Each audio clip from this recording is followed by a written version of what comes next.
ओम अज्ञानतिमिरान्धस्य ज्ञानाञ्जनशलाकया सत्सुरोन्मिलितं येन तस्मै श्रीगुरुवे नमः।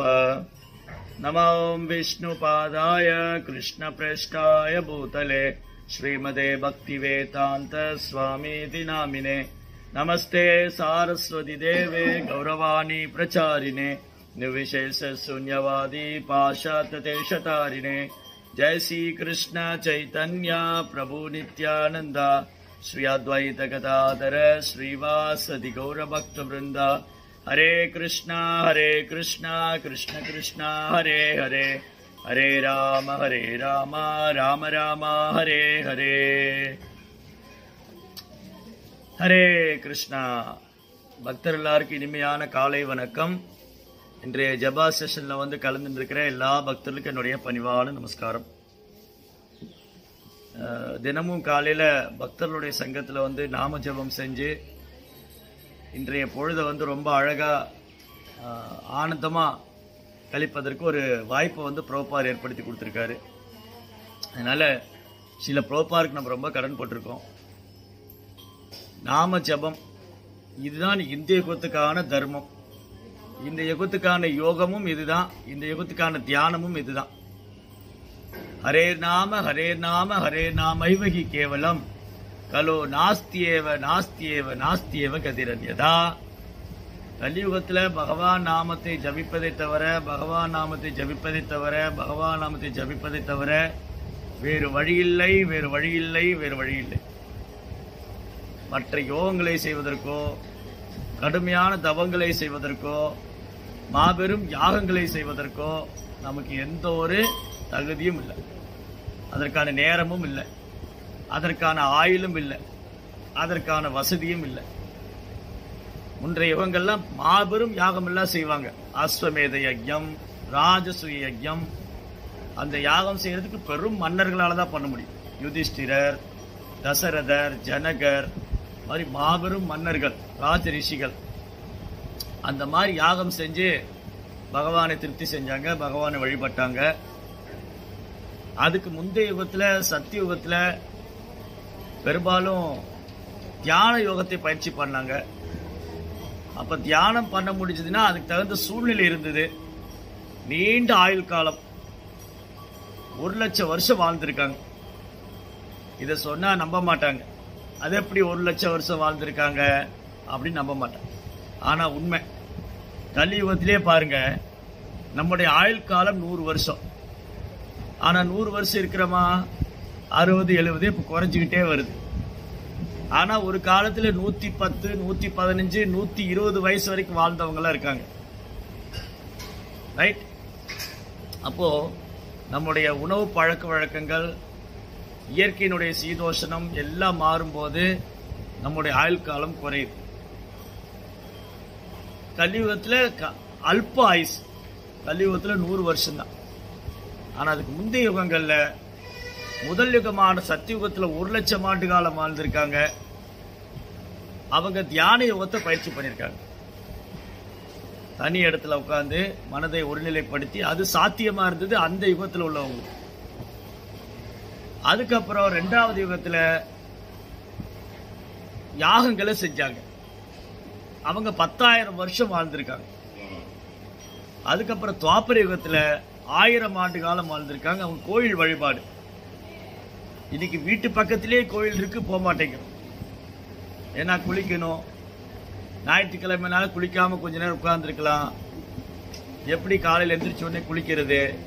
இன்னைக்கு நிறைய பேர் காலையில எழுந்த உடனே குளிக்கிறதே ஒரு சோம்பேறித்தனம் ஆயிடுச்சு. குளிக்கணுமா, ட்ரெஸ் மாத்தணுமா, சண்டே ஒரு நாள் இதுக்கெல்லாம் லீவ் இல்லையா அப்படி பெரும்பாலும் மக்கள் இன்னைக்கு கலியுகத்துல பிராயேனா பாயே கலு அல்பாயஸ் கேஜனா மந்தாசு மந்தமதையும் மந்த பாக்கியம் பார்த்தோம். சோம்பேறிகளாகவும் மந்த புத்திக்காரர்களாகவும் பாக்கியமே அற்றவர்களாகவும் சண்டை சச்சரவு உள்ளவர்களா இருக்காங்க.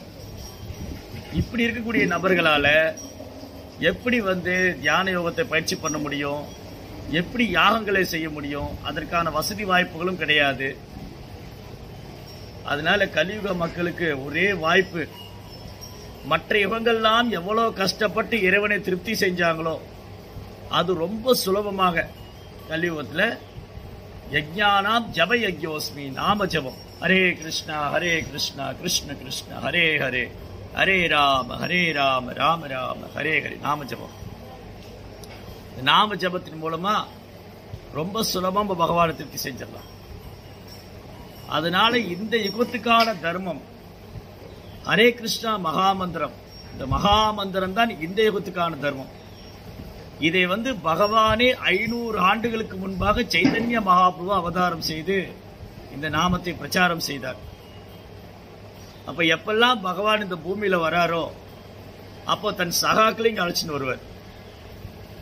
இன்னைக்கு ஒரு விசேஷமான நாள், இன்னைக்கு ரொம்ப ஒரு மங்களகரமான திவ்யமான ஒரு நாள்.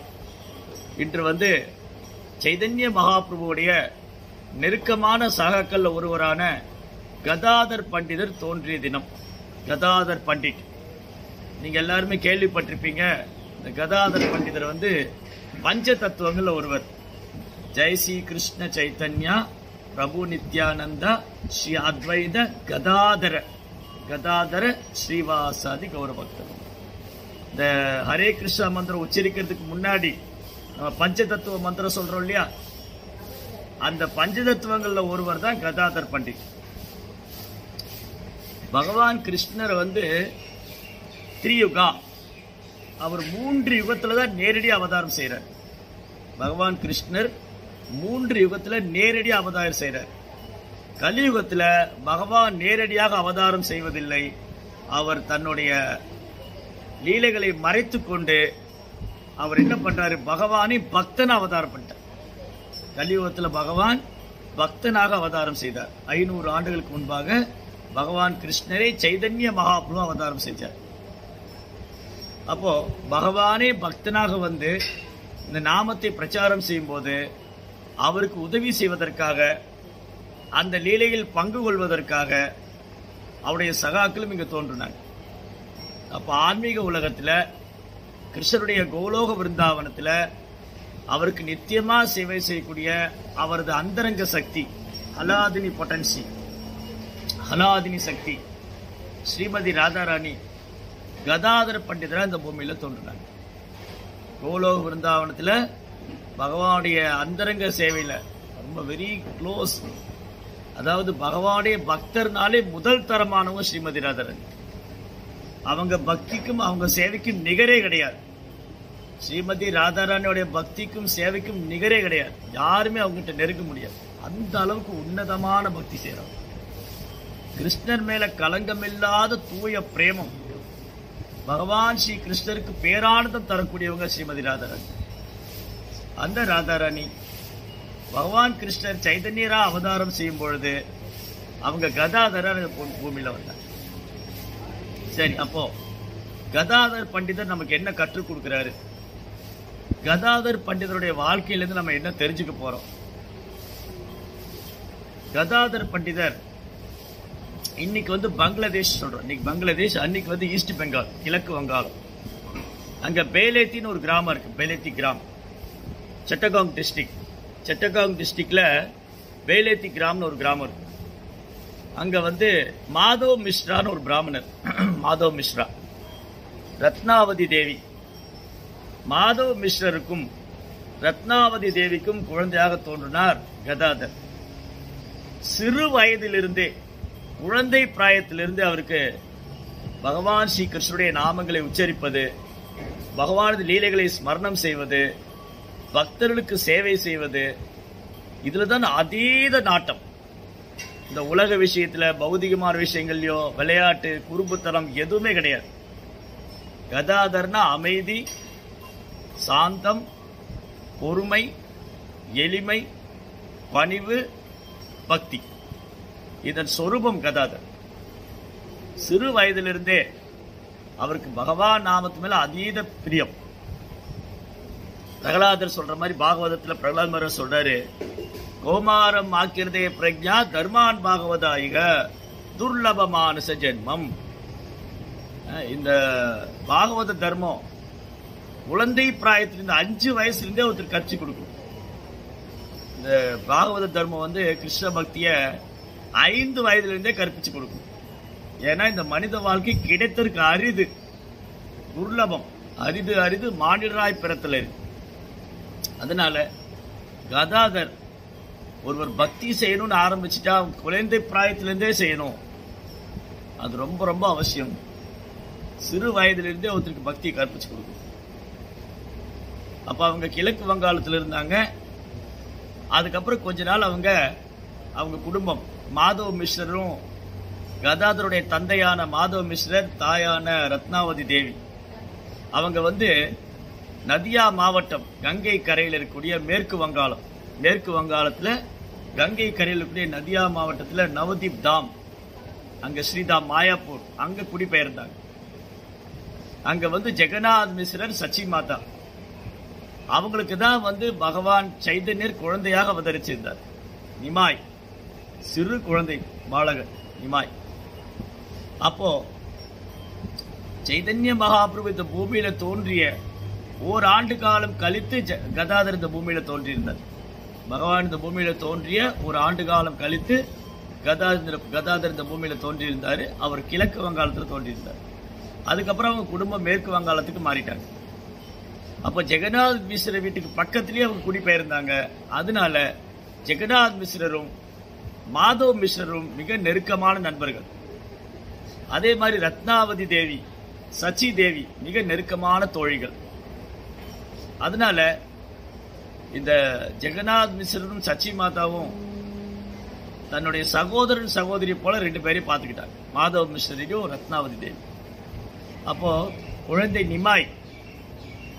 நிமாய் கூட எப்பவும் விளையாடி கொண்டு அவரோட அன்பு பரிமாற்றம் செய்து கொண்டு கதாதர் இருக்கார். கதாதர் நிமாயோடைய ஸ்கூல்மேட், 2 பேரும் ஒரே ஸ்கூல்ல படிச்சாங்க. கங்கதாஸ் பண்டிதர் பெரும் பண்டிதருடைய பாடசாலையில இருவரும் படிக்கிறாங்க.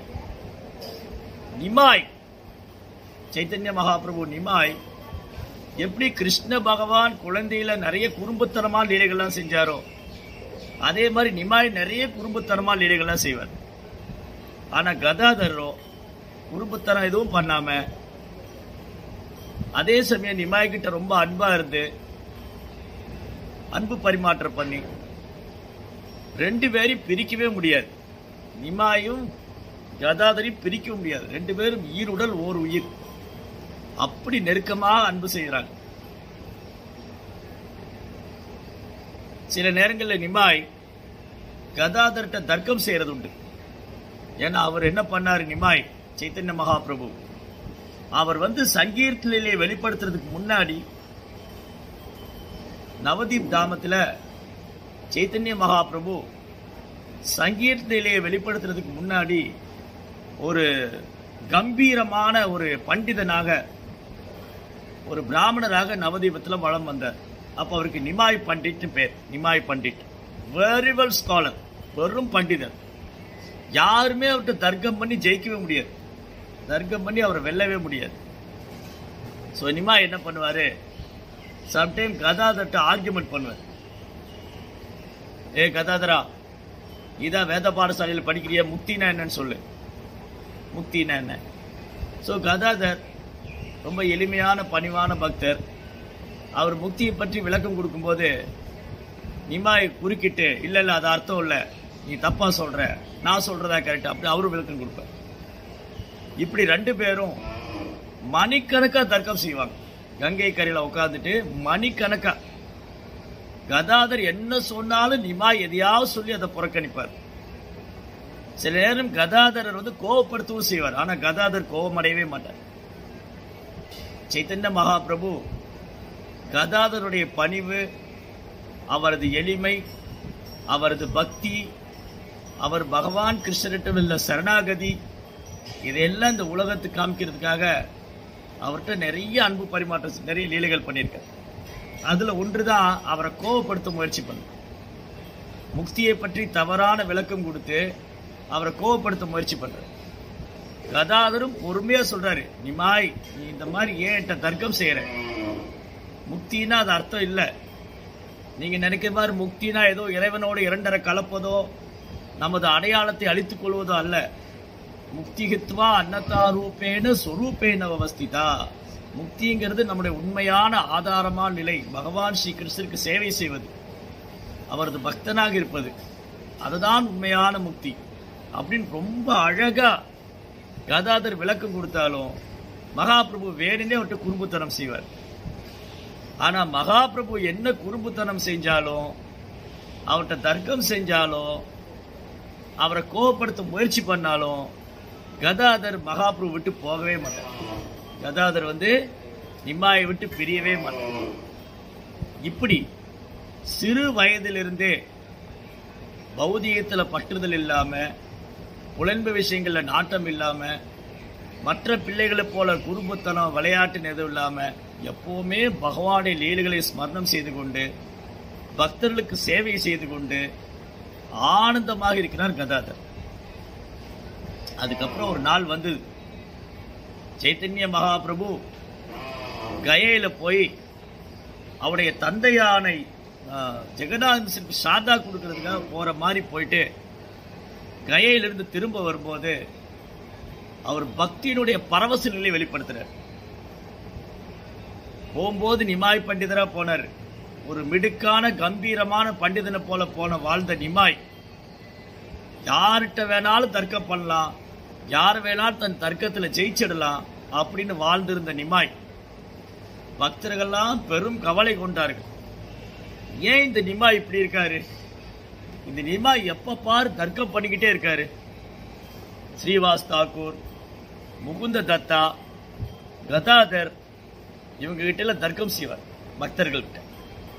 இதெல்லாம் எதுக்குன்னா, இவர் ஒரு குறும்புத்தனமா லீலை செய்யறாரு. அதே சமயம் இந்த பக்தர்கள் எந்த அளவுக்கு பகவான் ஸ்ரீ கிருஷ்ணனுடைய தாமரை திருப்பாதங்களை வலுவாக பற்றி கொண்டிருக்கிறார்கள், எந்த அளவுக்கு பக்தி தொண்டுல வைராகியம் உறுதியமா இருக்காங்க, எந்த அளவுக்கு பக்தி தான் உயர்ந்தது சிறந்ததுன்னு தன்னுடைய வாழ்க்கையின குறிக்கோளா வச்சிட்டு இருக்காங்க, அதை தான் இந்த உலகத்துக்கு காமிக்கிறாங்க அப்படின்னு இந்த பக்தர்களுடைய வைராகியத்தையும் சரணாகதியும் இந்த உலகத்துக்கு காமிக்கிறதுக்காகவே மகாபிரபு அப்படி செஞ்சார். அதுக்கப்புறம் இந்த பக்தர்கள் எல்லாம் சந்தோஷப்படுத்துறதுக்காக அவரும் பக்தராக லீலை செய்ய ஆரம்பிச்சார். கையிலிருந்து திரும்பி வந்தோடனே மகாபிரபுடைய கண்கள் இருந்து அப்படியே அருவி மாறி கண்ணீர். அவருடைய நான் பகவானை நாமத்தை உச்சரித்துக் கொண்டே இருக்கிறது. ஹரே கிருஷ்ணா கிருஷ்ண கிருஷ்ணா ஹரே ஹரே, ஹரே ராம ராம ராம ஹரே ஹரே. அவருடைய நான் அவருடைய நாக்கு சதா ஹரிநாமத்தை சொல்லிக்கிட்டே இருக்கு. அப்படி கண்கள் இருந்து அருவி மாறி கண்ணீர் உடலெல்லாம் நனைந்து விட்டது. இந்த மாதிரி நிமாய் ஒரு கிருஷ்ண பக்தர் ஆயிட்டாரு அப்படிங்கிற செய்தி முதல்ல ஸ்ரீ ரமாய் பண்டிதர்ங்கிற ஒரு பக்தருக்கு தெரியும். கயையிலிருந்து திரும்ப வரும்போது, நவதீப்ல வரும்போது முதல் நிமாய் பண்டிதர் சைத்தன்ய மகாபிரபு ஸ்ரீ ரமாய் பண்டிதர்ங்கிற ஒரு பக்தரை சந்திக்கிறார். இவர் முதல் முறையா பார்க்கிறாரு. நிமாய் இப்படி அவர் பார்த்ததே இல்லை. நிமாய்னா தர்க்கம் பண்ணுவாரு, வாதம் செய்வாரு, அவரு காம்பீரமா அப்படி நடந்து வருவாரு. அந்த நிமாயா அது. அவர் கிருஷ்ணநாமத்தை இடையராது ஓதிக்கொண்டிருக்கிறார். அவருடைய கண்கள் இருந்து அருவி மாறி கண்ணீர் உருண்டு ஓடுகிறது. அப்ப கேட்கிறாரு நிமாய், சைத்தன்ய மகாபிரபு கேட்கிறாரு, ஹே ரமாய் பண்டிட், பக்தர்கள்லாம் எங்க இருக்காங்க? ஸ்ரீவாஸ் தாக்கூர் எங்க? அத்வைத ஆச்சாரியர் எங்க? கதாதர் எங்க? நான் எல்லாரையும் பார்க்கணும், எல்லாரையும் வர சொல்லுங்க, நான் பார்க்கணும். நான் இன்னைக்கு சாயந்தரம் சுக்லாம்பர பிரம்மச்சாரி வீட்டுக்கு வருவேன், அங்க எல்லாரையும் நான் பார்க்கணும். அவங்க எல்லாம் எப்படி கிருஷ்ணர் மேல அன்பு வச்சிருக்காங்க, நான் இவ்வளவு நாள் கிருஷ்ண பக்தி பண்ணாம என் வாழ்க்கையை நான் வீணாக்கிட்டேன் அப்படின்னு நிமாய் அழற. இதை பார்த்தோன்னே ரமாய் பண்டிதருக்கு பெரும் ஆச்சரியம். அவர் போய் சொல்லுங்க, மகாபிரபு சொல்ற, நீங்க போய் அத்வைதத்தை சொல்லுங்க, இந்த மாதிரி நிமாய் சைத்தன்யமார் அதாவது மகாபிரபு கௌரங்கர் உங்களை எல்லாம் பார்க்கணும்னு சொல்றாரு. இன்னைக்கு சாயந்தரம் சுக்லாம்பர பிரம்மச்சாரி வீட்டுக்கு வர சொன்னாரு. இவர் ஓடுறார். இந்த பக்தர்கள் எங்க கூடுவாங்கன்னா ஸ்ரீவாஸ்தவரா வீட்டுல கூடுவாங்க. அங்கதான் பாகவதம் படிக்கிறது, பகவானுக்கு அழகழகா மாலைகள் தொடுப்பது, சேவைகள் செய்தெல்லாம் ஸ்ரீவாஸ்தவரா வீட்டுல தான். இந்த ஸ்ரீ ரமாய் பண்டிதர் ஓடுறார்.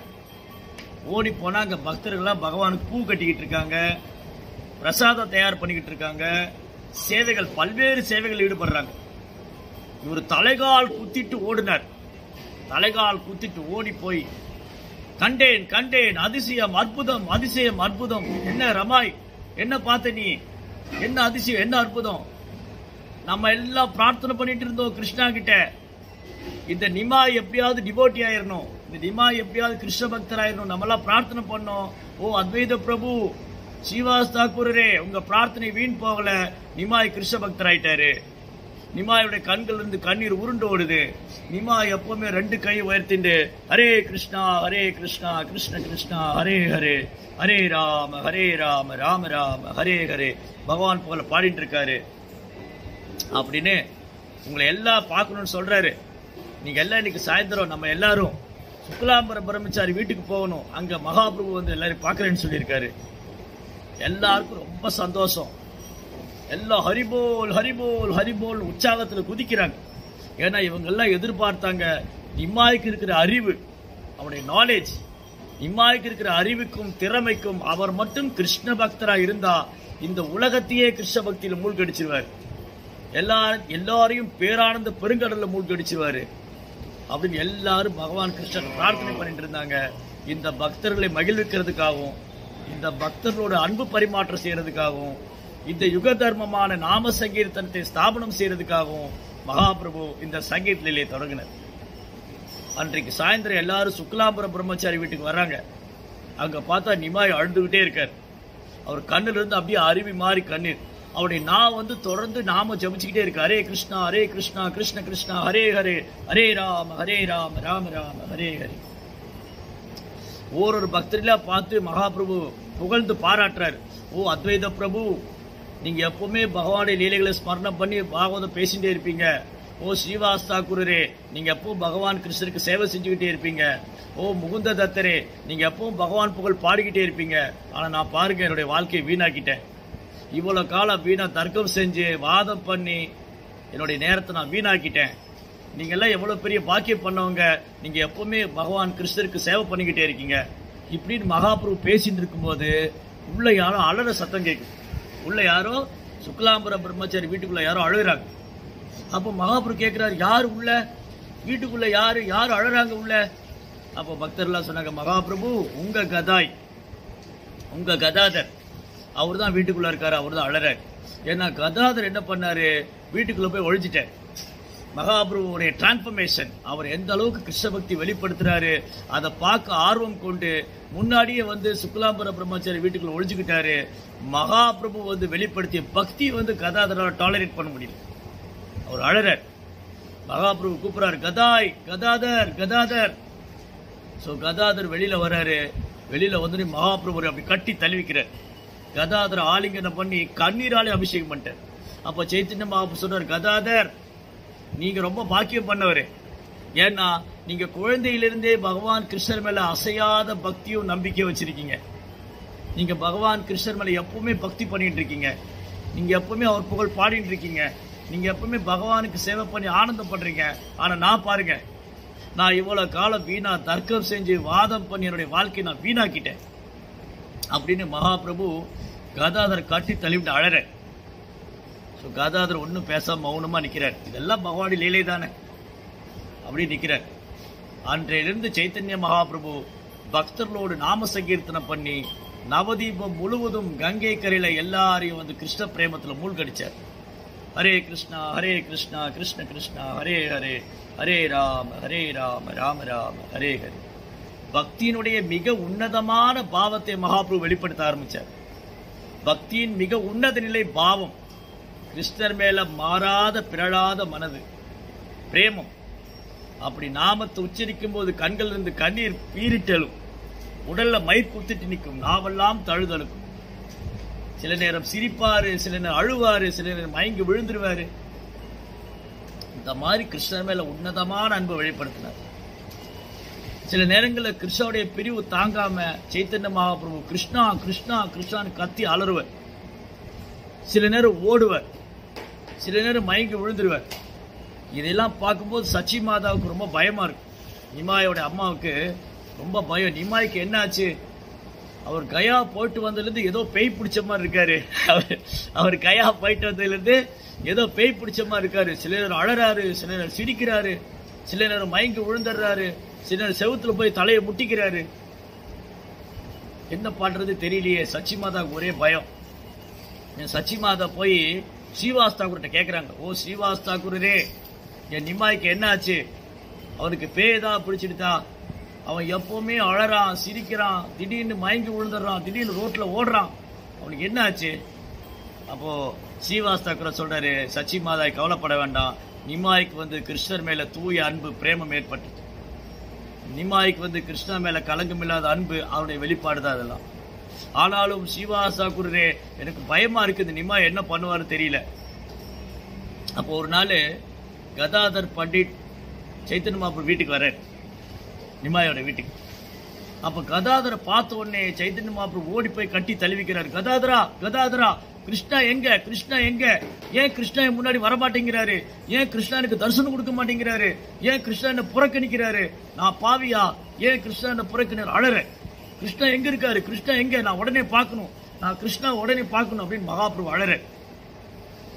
அப்ப கதாதர் சொல்றாரு, நிமாய், நீங்க இவ்வளவு உணர்ச்சி வசப்படுறீங்க, பொறுமையா இருங்க, கிருஷ்ணர் வருவாரு, நீங்க பொறுமையா நாம சொல்லிட்டே இருங்க, நீங்க பொறுமையா பக்தி பண்ணிட்டே இருங்க, கிருஷ்ணா வருவாரு. சரி கதாதரா, கிருஷ்ணா எங்க இருக்காரு? கிருஷ்ணா எங்க? கிருஷ்ணா எங்க இருக்காரு? இங்க உதயத்திலே, உங்க இதயத்திலே இருக்காரு. கதாதர் சொல்றாரு, கிருஷ்ணா உங்க இதயத்திலே இருக்காரு அப்படின்னு சொன்ன உடனே நிமாய் என்ன பண்ணாரு, 10 விரலை கொண்டு இதயத்தை 2ஆ பழக்க போயிட்டு 10 விரலை இதயத்துல பதிச்சு, நான் உடனே கிருஷ்ணா பார்க்கணும், நான் உடனே கிருஷ்ணா பார்க்கணும்னு கதாதர் சொன்னார் நிமாய் கிட்ட, கிருஷ்ணா உனக்கு இதயத்தில் இருக்காருன்னு. நிமாய் என்ன பண்ணாரு, சைத்தன்ய மகாபிரபு இந்த விரலை கொண்டு போய் இதயத்தில் அமுத்தி இதயத்தை 2ஆ பழக்கணும், நான் உள்ள கிருஷ்ணா பார்க்கணும். உடனே கதாதர் தடுத்துட்டாரு, நிமாய் என்ன பண்றீங்க நீங்க?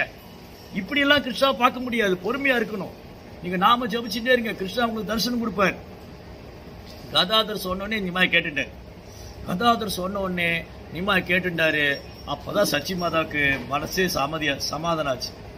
அப்ப சச்சி மாதா கதாதர்ட்ட சொல்றாங்க, கதாதரா, நீ ஒரு நாள் நிமாய் விட்டு பிரியவே கூடாது, நீ எப்பவுமே நிமாய் கூட இருக்கணும், நீ நிமாய் கூட இருந்தா எனக்கு ஒரு பயமும் இல்லை, ஏன்னா நீ சொன்னா நிமாய் கேட்டுக்கிறான், நீ சொன்ன உடனே நிமாய் கேட்டுக்கிட்டாரு, அதனால நீ கூட இருந்தா எனக்கு நிமாயை பற்றி கவலையே இருக்காது, தயவு செய்து நீ நிமாய் விட்டு எங்கேயும் போயிடாத, நீ நிமாய் விட்டுட்டு எங்கேயும் போயிடாத. அந்த அளவுக்கு கதாதரும் மகாபிரபு மிக நெருக்கமான அன்பு பரிமாற்றம். அதுக்கப்புறம் சைத்தன்ய மகாபிரபு சன்னியாசம் எடுத்துக்கிட்டு ஜெகநாதபுரி போயிட்டார். கதாதரும் மகாபிரபு பிரிய மனசு இல்லாம அவர் வாழ்நாள் முழுவதும் பிரம்மச்சரியா இருந்தது மட்டும் இல்ல, அவரும் சன்னியாசம் எடுத்துட்டு ஜெகநாதபுரி போனார். ஸோ இப்படி ரொம்ப அழகான லீலைகள், சைத்தன்ய மகாபிரபு லீலைகள், அது முழுக்கவும் பக்தருடைய தெய்வீகமான குணங்கள், அவங்க எந்த அளவுக்கு பகவான் மேல அன்பு வச்சிருக்காங்க, நாமத்துல எந்த அளவுக்கு உறுதியா இருக்காங்க, எந்த அளவுக்கு வைராக்கியமா ஜபிக்கிறாங்க, அந்த நாமம் எவ்வளவு சக்தி வாய்ந்தது, பக்தி தொண்டு எவ்வளவு சக்தி வாய்ந்தது, இதெல்லாம் இந்த உலகத்துக்கு காமிக்கிறதுக்காகவே கதாதர் இந்த பூமியில தோன்றினார்.